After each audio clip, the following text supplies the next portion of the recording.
The morning of August 19th, 1943. 27,000 feet above the German industrial city of Schweinfurt, Oberleutnant Franz Stigler pulls back on the stick of his Messerschmitt Bf 109 and feels the airframe shudder. The thin air at this altitude makes every control input sluggish, every maneuver an exercise in anticipation rather than reaction. Below him, a formation of American B-17 Flying Fortresses drones eastward, their contrails streaking white against the dark earth. Stigler has flown 174 combat missions. He knows the mathematics of air combat as intimately as a pianist knows scales. Altitude equals energy. Energy equals options.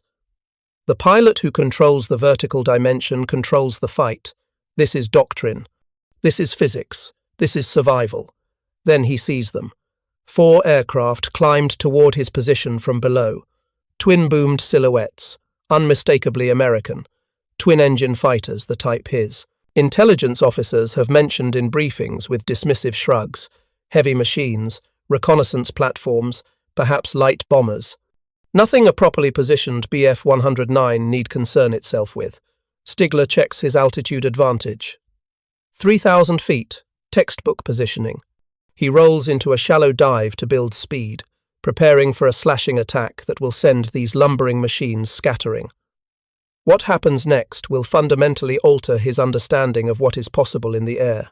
The lead American aircraft, a Lockheed P-38 Lightning, does not break formation, does not attempt evasive maneuvers, does not dive away to build speed or turn to present a defensive profile. It climbs. Not gradually. Not struggling against the thin air and the tyranny of gravity that governs every other aircraft Stigler has encountered. It climbs at an angle so steep it appears almost vertical, 3,300 feet per minute. In 40 seconds, Stigler's altitude advantage evaporates. In 60 seconds, the American is above him, rolling inverted, converting that impossible climb into a diving attack with all the accumulated energy Stigler thought belonged exclusively to him. If you're enjoying this deep dive into the story, hit the subscribe button and let us know in the comments from where in the world you are watching from today. This is the story of how a radical American aircraft design shattered the Luftwaffe's fundamental assumptions about air combat and how German pilots, among the most skilled and experienced in the world, confronted a machine that operated according to principles they had been taught were impossible. To understand the psychological impact of that August morning, we must first understand the world. Franz Stigler inhabited a world where German technical superiority was not propaganda, but lived experience. September 1st, 1939. When German forces cross into Poland, the Luftwaffe fields approximately 4,000 combat aircraft. The Messerschmitt Bf 109E, the Emil variant, represents the culmination of nearly a decade of focused development. Its Daimler-Benz DB 601 engine produces 1,175 horsepower. It can reach speeds of 354 miles per hour. At low to medium altitudes, it can climb at nearly 3,000 feet per minute. More importantly, it works. The Spanish Civil War provided a proving ground where German engineers refined the design under combat conditions. By the time war comes to Europe, Luftwaffe pilots fly a mature, debugged weapons system, supported by comprehensive tactical doctrine. The results speak with brutal clarity. Poland falls in 5 weeks. The Luftwaffe achieves air superiority so complete that German ground forces operate with near impunity. France, possessing more tanks and a larger army than Germany, collapses in 6 weeks in large part because the Luftwaffe destroys French command and control, interdicts reinforcements, and breaks the coherence of defensive operations. Even against the Royal Air Force flying the excellent Supermarine Spitfire, German pilots hold their own. The Battle of Britain becomes a near-run thing, decided not by technical inferiority, but by operational and strategic factors. By 1941, the Luftwaffe had established a clear hierarchy of capability. The Bf 109 is the standard against which all other fighters are measured. When the Gustav variant, the G-series, enters service in 1942, it represents an incremental improvement of an already superior design. more power, better armament, refined aerodynamics. German pilots have every reason for confidence. They have fought the best Britain can field and survived. They encountered Soviet fighters by the thousands and found them wanting. American aircraft, when they appear, seem laughable by comparison. The Curtiss, P-40 Warhawk, decent enough at low altitude, helpless above 15,000 feet where its Allison engine loses power dramatically. The Bell P-39 Airacobra, an experimental configuration with the engine mounted behind the pilot, creating vicious spin characteristics that kill American pilots faster than enemy fire. These aircraft arrive in Soviet hands through Lend-Lease, and Soviet pilots quickly learn to avoid combat above medium altitude. The Americans, it seems, have numbers but lack sophistication. This belief extends beyond individual aircraft to encompass broader assumptions about American industry and design philosophy. German engineering culture prizes precision, refinement, incremental improvement of proven concepts. The Bf-109 goes through dozens of variants, each carefully optimized. The Focke-Wulf Fa-190, when it appears in 1941, represents a parallel development, a radial engine design that complements rather than replaces the Messerschmitt. American design philosophy appears chaotic by comparison. Multiple competing designs, corporate rivalry, no clear central doctrine. The Americans seem to throw concepts at the wall to see what sticks. One of those concepts, in development since 1937, is the P-38 Lightning, Burbank, California. June 1937. The United States Army Air Corps issues Circular Proposal X608, a specification for a high-altitude interceptor. The requirements border on fantasy.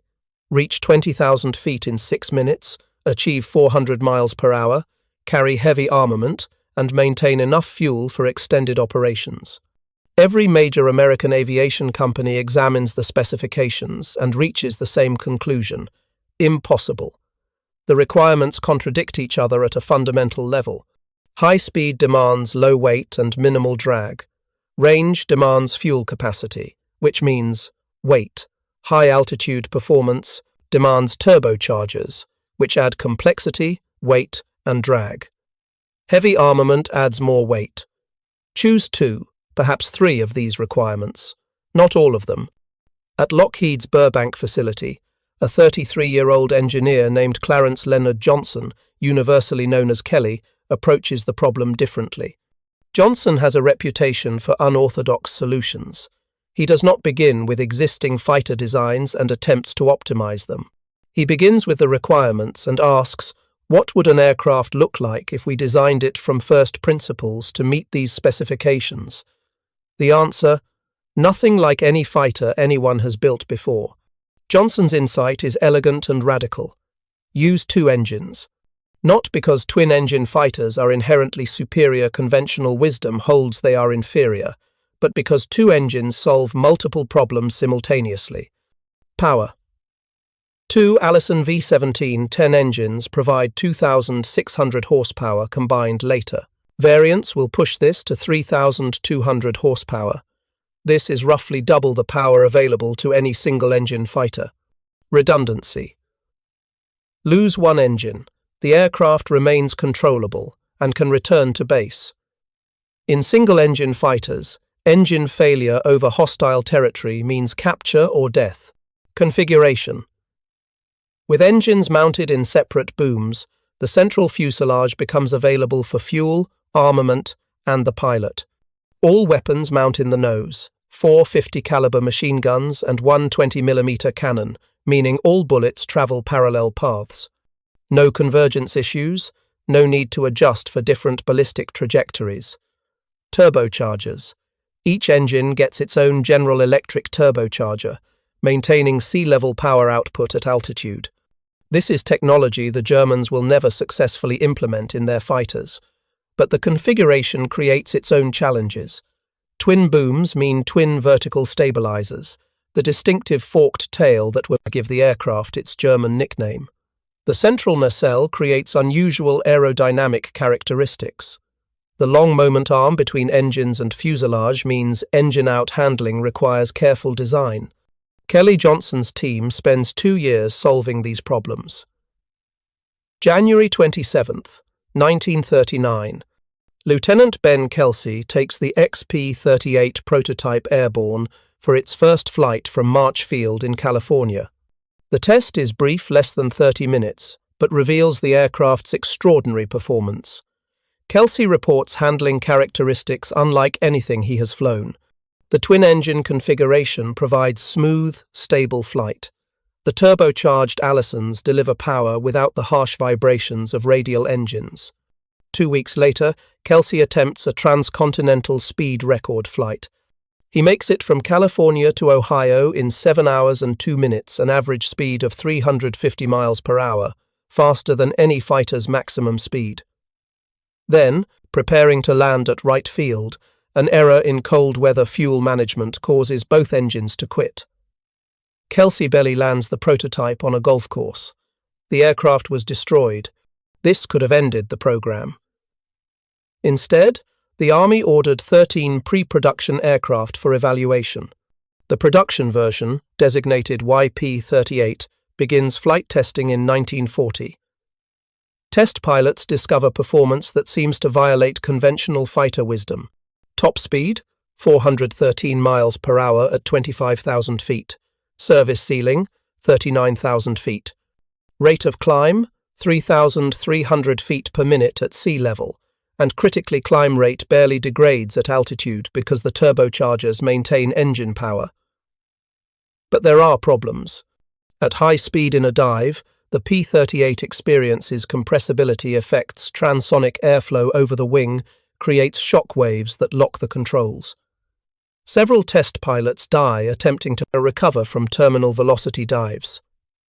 The solution hydraulically boosted dive flaps will not arrive until later variants. The aircraft is expensive, $83,000 per unit compared to $55,000 for a P-47 Thunderbolt. It is complex. Maintenance crews must learn to service 2 engines, 2 turbochargers, 2 of everything. Production is slow. When Pearl Harbor exploded in American neutrality on December 7, 1941, the Army Air Forces possessed fewer than 100 P-38s. Most remain in the United States for training and evaluation. The first P-38s to see combat deploy to the Pacific, where they prove effective against Japanese fighters. The Lightning's speed and firepower give American pilots an advantage over the more maneuverable but lightly armed Zero. In the hands of skilled pilots like Richard Bong and Thomas Maguire, the P-38 becomes a formidable weapon. But the Pacific is a sideshow compared to Europe. By 1943, the air war over Europe had reached a crisis point. The United States 8th Air Force is attempting to prove the doctrine of strategic daylight bombing, the theory that heavily armed bomber formations can penetrate enemy airspace in daylight, strike precision targets, and fight their way home without fighter escort.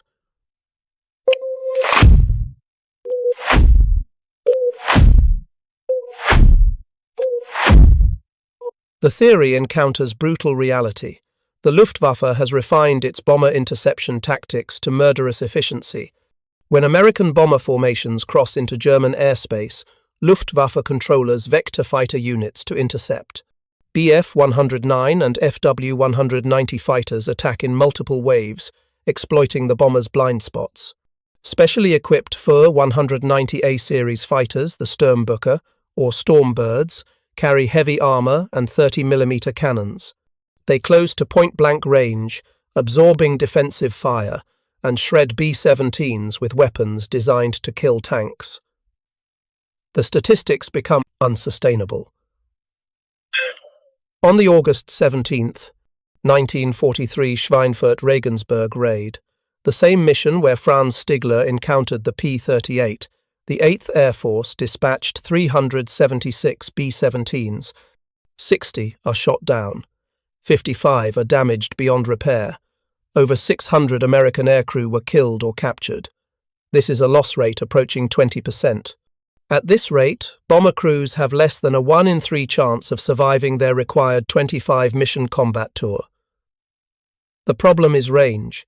Republic P-47 Thunderbolts can escort bombers to the German border, then must turn back for fuel. Royal Air Force Spitfires have even less range. When bombers cross into German airspace, they go alone, and the Luftwaffe is waiting. What the 8th Air Force desperately needs is a fighter that can escort bombers to Berlin and back, a fighter that can fight at 30,000 feet, a fighter that can outclimb German interceptors and deny them the altitude advantage they depend upon. In August 1943, that fighter arrived in England. The P-38H model with improved engines, better turbochargers, and the dive flaps that finally solve the compressibility problem begins operations with the 55th Fighter Group. With drop tanks, combat radius extends to 575 miles. This is enough to reach Berlin, but range means nothing if you cannot fight when you get there. And Luftwaffe intelligence, briefing German pilots on the new American twin-engine fighter, makes critical miscalculations. They know the P-38 has 2 engines. Therefore, it must be heavy, probably 7 tons, compared to the Bf-109's 3 tons. They know twin-engine fighters are slower and less maneuverable than single-engine designs. This is proven doctrine, validated by years of combat experience. They know that altitude advantage is decisive. A lighter, single-engine fighter starting from above will always defeat a heavier twin-engine fighter starting from below. All of these assumptions are logical. All of them are based on sound engineering principles and combat experience. All of them are wrong. August 17, 1943. The Schweinfurt-Regensburg mission is one of the most ambitious operations the 8th Air Force has yet attempted. 230 B-17s will strike ball-bearing factories in Schweinfurt. 146 more will hit the Messerschmitt factory in Regensburg, then continue south to land in North Africa, a one-way shuttle mission. The plan assumes surprise and overwhelming force. It gets neither. German radar picks up the formations assembling over England. Luftwaffe controllers scramble every available fighter unit. By the time the bombers cross the Dutch coast, 300 German fighters are airborne and climbing to intercept.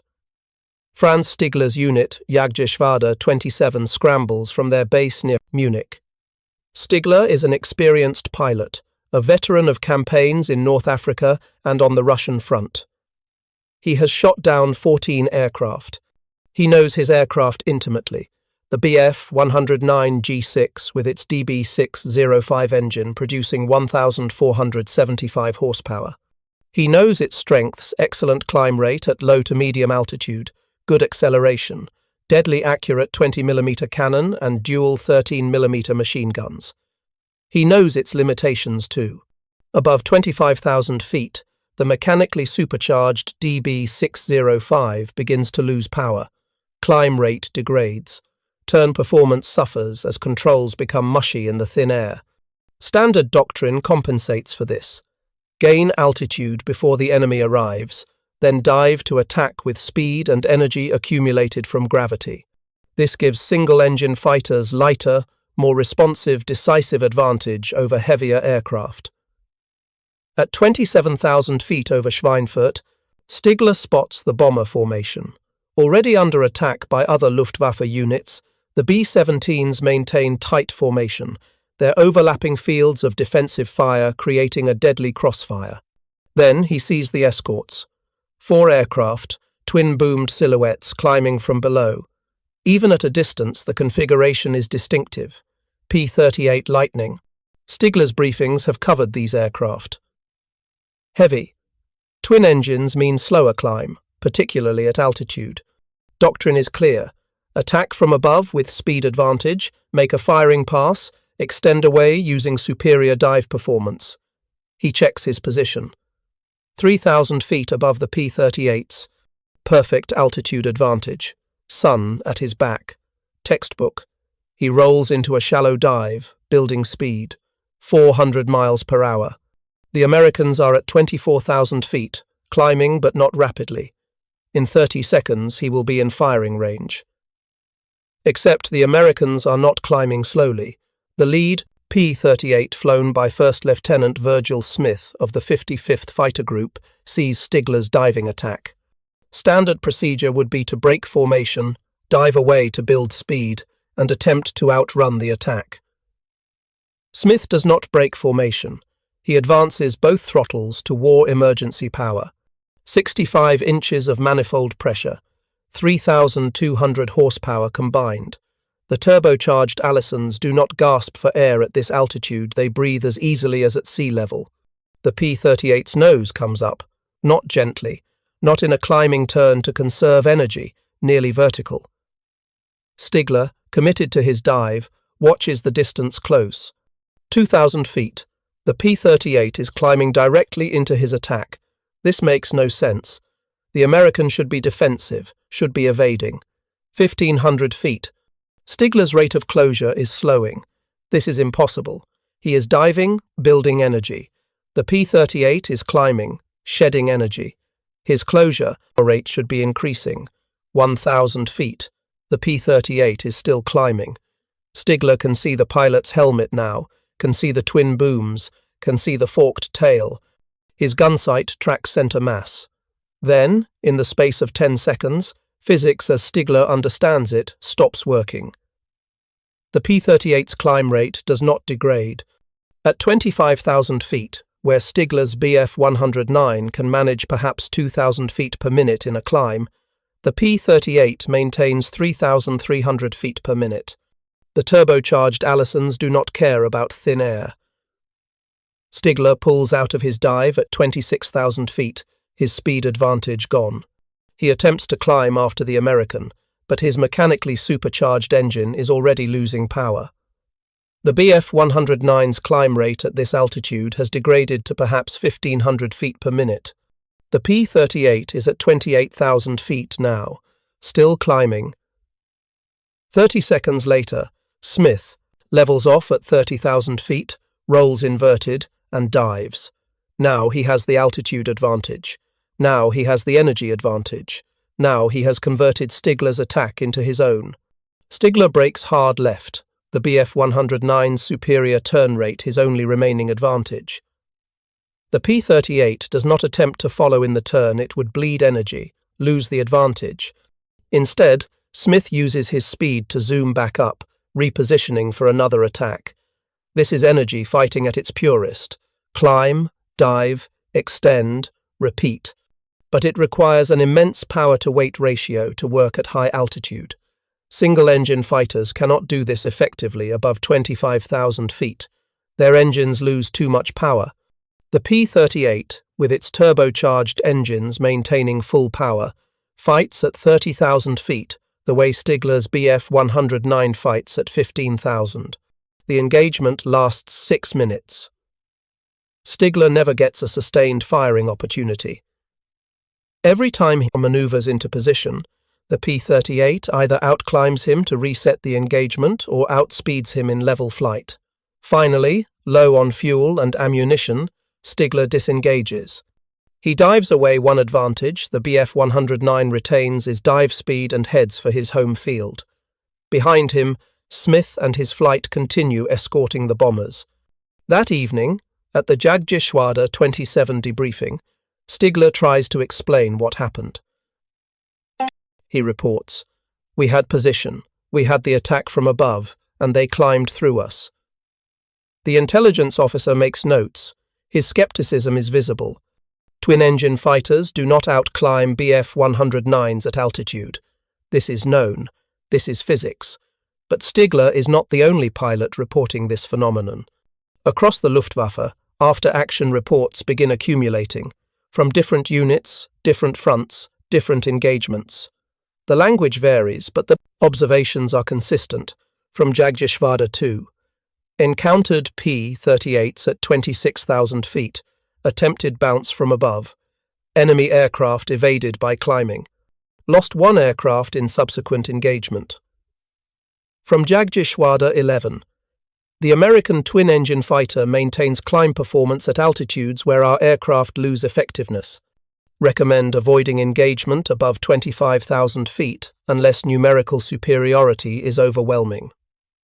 From Jagdgeschwader 26, one of the Luftwaffe's most experienced units.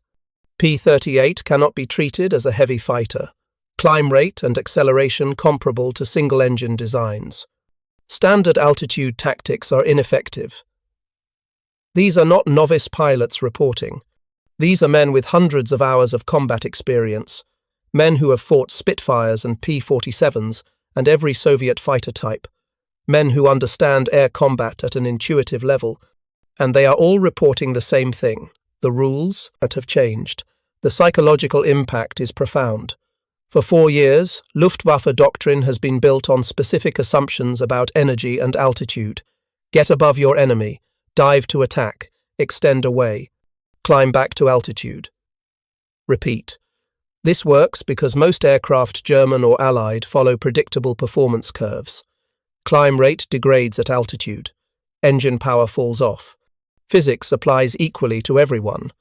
The P-38 breaks this equation. And for German pilots accustomed to technical superiority, this is more than a tactical problem. It is a psychological crisis. If you find this story engaging, please take a moment to subscribe and enable notifications.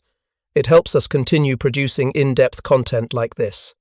The Luftwaffe's response to the P-38 reveals the limitations of even excellent organizations when confronted with unexpected technological disruption. The German aviation industry and military leadership cannot simply dismiss the reports too. Many experienced pilots from too many different units are reporting the same phenomena. But accepting the reports means accepting that fundamental assumptions about fighter design are wrong. German engineering culture in the 1940s is built on precision and incremental improvement. The Daimler-Benz DB600 series engine evolves through multiple variants, each carefully optimized. The Messerschmitt Bf 109 undergoes dozens of modifications, each addressing specific performance issues. This approach works well for refining existing designs. It works poorly for paradigm shifts. The P-38 represents a paradigm shift. It is not an improved version of existing fighter philosophy. It is a different philosophy entirely, built around solving a specific problem long-range, high-altitude escort that German designers never prioritized because the Luftwaffe never needed to escort bombers into heavily defended enemy airspace. German intelligence attempts to understand the P-38 by analyzing captured examples and studying reconnaissance photographs. What they see confirms that it is heavy, approximately 7 tons combat weight, compared to the Bf 109's 3 tons. What they cannot easily understand from external analysis is the turbocharger system. Turbochargers are not new technology. The principle using exhaust gases to drive a compressor that forces more air into the engine is well understood, but implementation is complex. The turbocharger must operate at extreme temperatures. It must maintain precise speed control.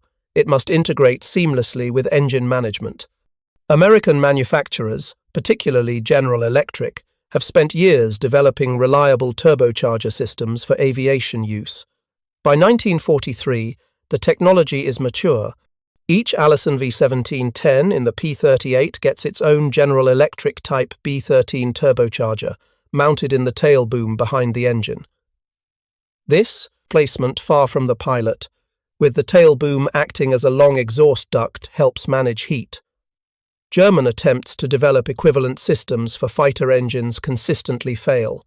The DB600 and Jumo 211 engines use mechanical superchargers, gear-driven compressors that boost pressure but consume engine power and lose effectiveness at high altitude. Various German designs for turbocharged fighter engines run into development problems: overheating, unreliable controls, weight penalties. By 1944, some German high-altitude interceptors, like the TAR-152H, received experimental turbocharger systems, but these arrived too late and in too few numbers to affect the war. The result is that German fighters operate on one performance curve and the P-38 operates on another. Consider the numbers. A Bf 109 G6 at full military power climbs at approximately 3,000 feet per minute at sea level. At 15,000 feet, this drops to perhaps 2,200 feet per minute, At 25,000 feet, perhaps 1,500 feet per minute. At 30,000 feet, below 1,000 feet per minute, the P-38J, the definitive production variant, climbs at 3,300 feet per minute at sea level. At 15,000 feet, 3,000 feet per minute. At 25,000 feet, still 2,800 feet per minute. The turbocharged engines maintain sea-level power output up to 28,000 feet. This is not a small advantage. This is an overwhelming advantage in the vertical dimension. German tactical doctrine attempts to adapt. New instructions go out to fighter units. Avoid engagement with P-38s below 25,000 feet unless you have overwhelming numerical advantage. Do not attack from below. If attacked by P-38s, dive away, do not attempt to climb. Engage only if you can maintain altitude parity. These are defensive tactics. The Luftwaffe, which spent the first 3 years of the war dictating the terms of air combat, is now reacting to American capabilities. Individual pilots develop their own methods. Some refuse to engage P-38s at all, preferring to attack bombers and avoid the escorts. Some attempt to use their superior turn rate to force the P-38s into slow-speed turning fights, where engine power matters less than wing loading and control response. But these are tactics of desperation, not tactics of superiority. The human cost of this technological shift appears in individual combat reports and pilot accounts. Consider the experience of Lieutenant Herbert Huppertz, a pilot with Jagdgeschwader 51, March 11, 1944. Huppertz's unit scrambles to intercept a bomber formation approaching Leipzig. He climbs to 28,000 feet higher than comfortable, where his Bf 109 G14 handles poorly, but necessary, to get above the escorts. He spots 4 P-38s below, at 24,000 feet. Standard doctrine: dive to attack, use speed to make a single pass, then extend away before they can respond. Huppertz rolls into his dive. The lead P-38 sees him coming, the distinctive twin-boom silhouette is hard to hide and pulls into a climb. Huppertz is diving at 450 miles per hour. The P-38 should not be able to climb fast enough to evade. But it does. The American pilot converts his forward speed into a zoom climb, pure energy management, and by the time Huppertz pulls out of his dive at 26,000 feet, the P-38 is at his altitude and turning toward him. Huppertz attempts to climb back to altitude. His Bf 109 struggles. The engine is at full military power, but at this altitude it produces perhaps 1,000 horsepower, 30% less than at sea level. The P-38's turbocharged Allisons produce full power. The American pilot climbs easily, positions for a deflection shot. Huppertz realizes he cannot outclimb the American. He cannot outrun the American in level flight. His only option is to dive trade altitude for speed, disengage, return to base. He survives. But he has been driven from the combat area without firing a shot, driven away by an aircraft he was supposed to have a tactical advantage over. His after-action report is terse. Encountered P-38 at high altitude, unable to maintain engagement. Disengaged. This happens dozens of times daily across the German defensive frontier. The strategic implications extend beyond individual dogfights. By late 1943, P-38s were escorting bomber formations deep into German territory. The 8th Air Force's campaign of strategic bombing nearly abandoned after the catastrophic losses of August and October 1943 receives new life. The mathematics of bomber attrition changed dramatically. In missions with P-38 escort, bomber loss rates drop below 5%. In missions without escort, losses remain above 10%. This is not just about protecting bombers. This is about the Luftwaffe's finite resources. Every engagement with P-38s costs German fighters. Not necessarily in aircraft destroyed, though the P-38's heavy nose armament makes it lethal in head-on attacks, but in fuel consumed, ammunition expended, and opportunities missed. When Luftwaffe fighters must focus on avoiding P-38 escorts, they cannot effectively attack bombers. When they must burn fuel climbing above 30,000 feet to get altitude advantage, they have less time on station. When they must disengage from combat to avoid being outclimbed, they cede the initiative. The Luftwaffe is being forced into a war of attrition it cannot win. German industrial production, impressive as it is, cannot match American output. In 1944, German factories produced approximately 40,000 aircraft of all types. American factories produce nearly 100,000. More critically, the Luftwaffe is losing experienced pilots faster than the training system can replace them. A pilot shot down over Germany, even if he survives, is often injured, requiring weeks or months to recover. An American pilot shot down over Germany is lost permanently, either killed or captured. But America has a larger population base and a more robust training pipeline. The exchange rate favors America. By early 1944, average Luftwaffe pilot training had dropped to less than 150 hours before assignment to combat units. In 1940, new pilots received 250 to 300 hours of training. American pilots in 1944 receive over 300 hours of training, including 50 to 70 hours in type in the actual aircraft they will fly in combat. The Luftwaffe is fielding increasingly inexperienced pilots in obsolescent aircraft against increasingly experienced American pilots in superior aircraft. This is not a sustainable equation. Individual American pilots begin to exploit the P-38's unique capabilities in innovative ways. Major Richard Ira Bong, operating in the Pacific Theater, develops tactics specifically built around vertical energy management. When engaged by Japanese fighters, typically the Mitsubishi A6M0, a highly maneuverable but lightly built aircraft, Bong does not attempt to turn with them. The Zero can outturn any American fighter at low to medium speeds.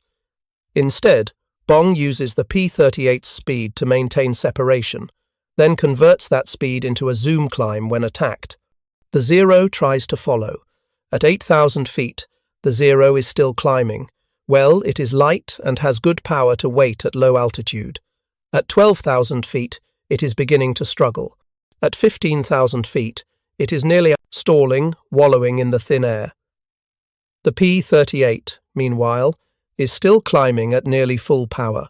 Bong rolls over the top of the climb, dives back down with gravity and 3,000 horsepower assisting, and the Zero has no time to react. The engagement is over in seconds. Bong uses this tactic to shoot down 40 Japanese aircraft, becoming America's highest-scoring ace. He was killed in August 1945, not in combat, but testing a new jet aircraft. He is 24 years old. In Europe, pilots develop different tactics for different threats. Against the Bf-109, the preferred method is to bait German pilots into climbing fights they cannot win. Against the WWII, which has better roll rate and dive performance than the Bf-109, the tactic is to use the P-38's superior high-altitude performance to force engagements above 25,000 feet, where the full 190's BMW 801 radial engine loses effectiveness. Some of the most successful P-38 pilots never become household names. They are men who understand energy management, who think in 3 dimensions, who use their aircraft's strengths and avoid its weaknesses. The P-38 is not invulnerable. It is large, easy to spot. In a slow-speed turning fight, a skilled German pilot in a Bf-109 or W190 can potentially outmaneuver it. The P-38's size makes it vulnerable to hits, though the twin-engine configuration means it can often survive damage that would down a single-engine fighter. But these vulnerabilities matter less when the P-38 can dictate the terms of engagement, when it can choose to fight or flee based on energy advantage, when it can climb away from threats that would be lethal to other aircraft. The German response, by 1944, increasingly focuses on avoiding combat with American escorts entirely. New tactical instructions emphasize attacking bomber formations at moments when escorts are absent or out of position.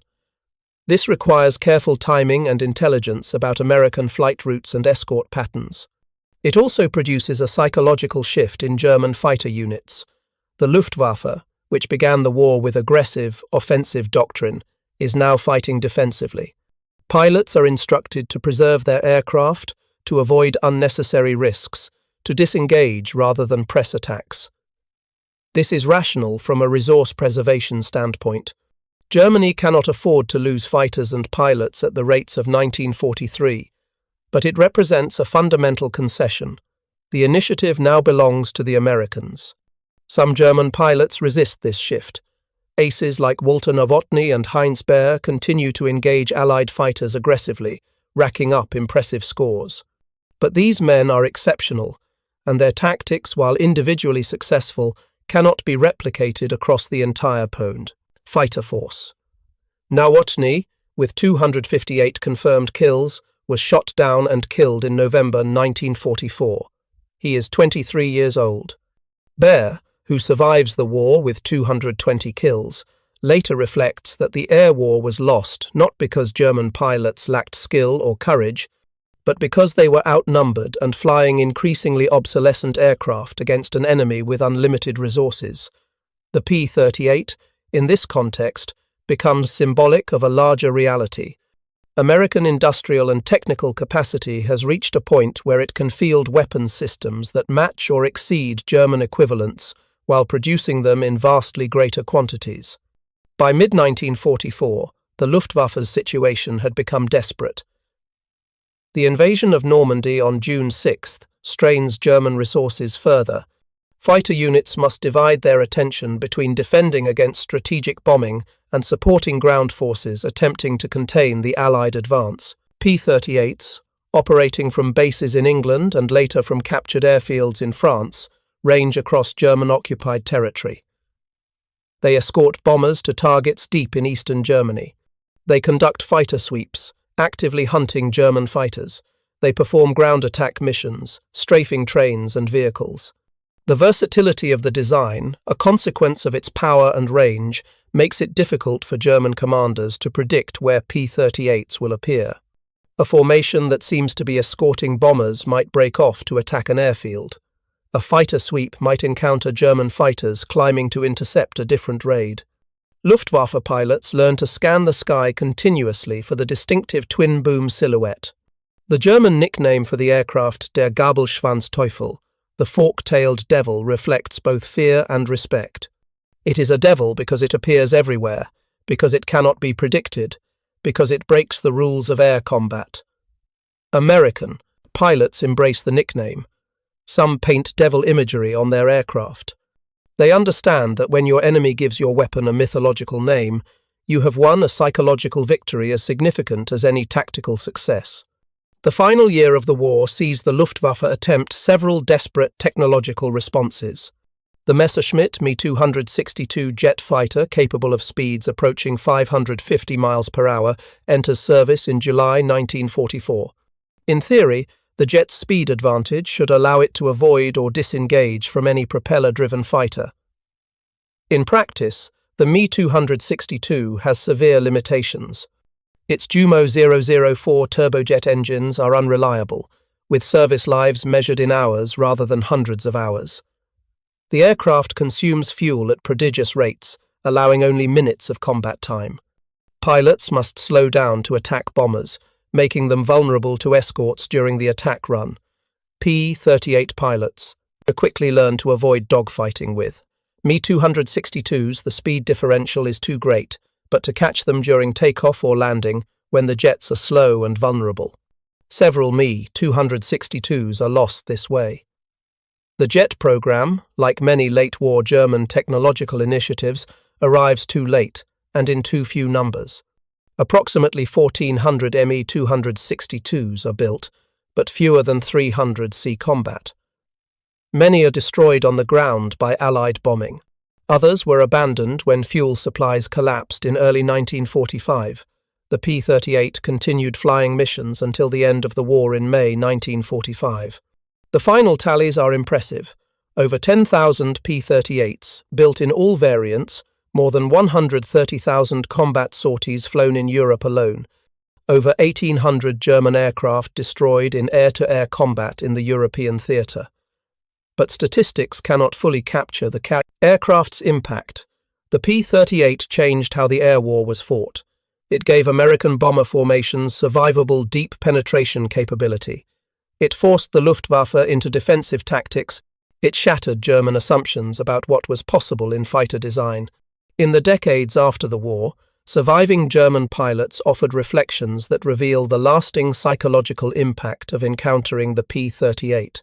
Franz Stigler, the pilot from our opening encounter, emigrated to Canada after the war and worked as an aerospace engineer.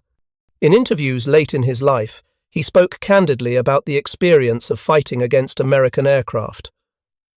"We were told that American fighters were inferior," he said in a 1991 interview, and for a time, that was true.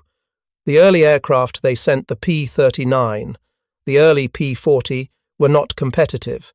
But when the P-38 arrived, we realized that American engineering had taken a different path. They had not tried to make a better Messerschmitt. They had solved a different problem entirely. And once we understood that, we also understood that we could not win. Stigler's words point to a broader truth about technological competition. Superiority is context-dependent. The Bf 109 was an excellent fighter for the missions the Luftwaffe needed to perform in 1939 and 1940. Short-range combat over friendly or contested territory, where it could fight at altitudes, where its engine performed well and returned to base quickly. The P-38 was designed for a different mission, long-range escort at high altitude over enemy territory. It sacrificed some advantages of the Bf 109 lower wing, lighter weight, better turn rate at low altitude to gain advantages. The Bf 109 could not match range, high-altitude performance, redundancy, heavy firepower. When the two aircraft met in combat, the question was not which was objectively better, but which was better suited to the specific circumstances of the engagement. At 30,000 feet over Germany, escorting bombers, the P-38's advantages mattered more than the Bf 109's. This is the nature of technological disruption. It changes which capabilities matter. The P-38's operational history extended beyond Europe and the Pacific. In the Mediterranean theater, P-38s flew reconnaissance missions over heavily defended targets, using their speed and altitude capability to evade interception. The photo reconnaissance variant, designated 5, lacked armament but carried cameras in the nose. These aircraft produced critical intelligence about German defensive positions, troop movements, and industrial facilities. In North Africa, P-38s provided air cover for the Allied invasion and subsequent campaigns. The desert environment posed unique challenges. Sand and dust wreaked havoc on engines, but the twin-engine configuration provided safety margins single-engine fighters lacked. If one engine ingested sand and failed, the pilot could limp home on the other. In the China-Burma-India theater, P-38s escorted transport aircraft over the Himalayan hump, the treacherous air route that supplied Chinese forces after the Japanese cut land access. The P-38's high-altitude performance made it well-suited to operations in the thin air over 20,000-foot mountain passes. Each theater revealed different aspects of the design's versatility, but the fundamental characteristics remained constant: power, range, altitude performance, and the ability to climb at rates that opponents could not match. By war's end, the P-38 had accumulated a complex reputation. In the Pacific, it was widely respected, the preferred mount of America's top aces. In Europe, it had more mixed reviews. Some pilots loved it, others found it complex and temperamental, preferring the simpler P-47 Thunderbolt or the nimble P-51 Mustang. The European criticism had some validity. The P-38 was maintenance-intensive.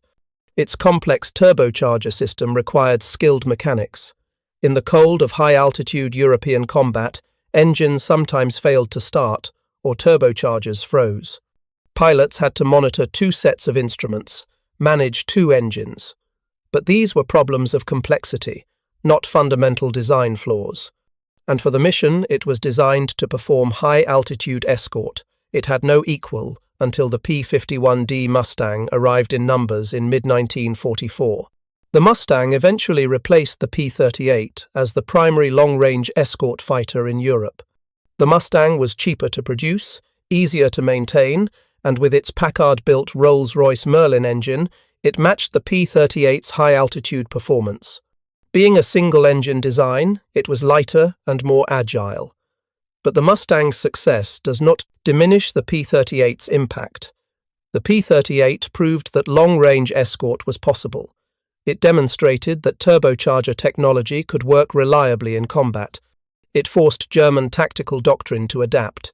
It bought time for other American designs to mature. In technological competition, being first to solve a problem matters, even if later solutions are more elegant. The legacy of the P-38 extends into post-war aviation development. Kelly Johnson, the aircraft's chief designer, went on to lead Lockheed's Skunk Works, the secretive division responsible for the U-2 spy plane, the SR-71 Blackbird, and the Phone-17 stealth fighter. The design philosophy evident in the P-38 solved difficult problems by questioning conventional assumptions became the Skunk Works' signature approach. The turbocharger technology refined in the P-38 influenced post-war aircraft development. Modern turbofan engines are distant descendants of the General Electric turbochargers, incorporating similar principles of exhaust-driven compression. The lessons of energy management learned by P-38 pilots informed fighter tactics for decades. The concept of using vertical maneuvers to control engagement geometry remains central to air combat doctrine. Modern fighter pilots train in tactics that would be immediately recognizable to Richard Bong or Virgil Smith. Use your energy advantages, avoid your opponent's strengths, control the vertical dimension. Perhaps the most profound legacy is psychological rather than technical. The P-38 demonstrated that technological superiority is not permanent, that assumptions based on past experience can become liabilities when circumstances change, that solving problems sometimes requires abandoning conventional wisdom entirely. For German pilots encountering the P-38 in 1943 and 1944, the experience was disorienting precisely because it violated their understanding of what was possible. They had internalized certain rules about air combat based on years of experience. The P-38 broke those rules. This is the pattern of technological disruption across all domains. New capabilities render old expertise less valuable. New paradigms replace old certainties. Organizations built around existing technology struggle to adapt. The Luftwaffe was not incompetent. Its pilots were skilled, its leaders experienced, its aircraft well designed for their intended purposes. But it was structured around assumptions that worked in 1939 and stopped working by 1943. And rigid institutional structures made adaptation difficult.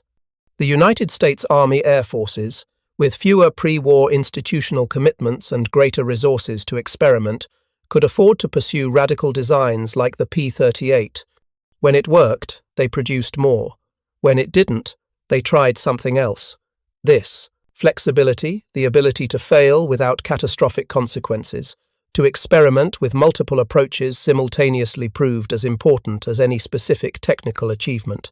Today, fewer than a dozen airworthy P-38s remain. They appear at air shows, carefully maintained by dedicated organizations and wealthy collectors. When one takes off, the distinctive sound of two Allison engines synchronized, the twin booms and forked tail unmistakable against the sky, elderly veterans sometimes attend to watch. Some of them flew P-38s, some flew against them. The veterans who flew them remember the complexity, the power, the confidence that came from knowing you could outclimb anything else in the sky. The veterans who flew against them remember the frustration, the disorientation, the moment when assumptions failed and reality proved more complex than doctrine allowed. Both groups remember an aircraft that changed how air combat was fought and challenged, their fundamental beliefs about what was possible.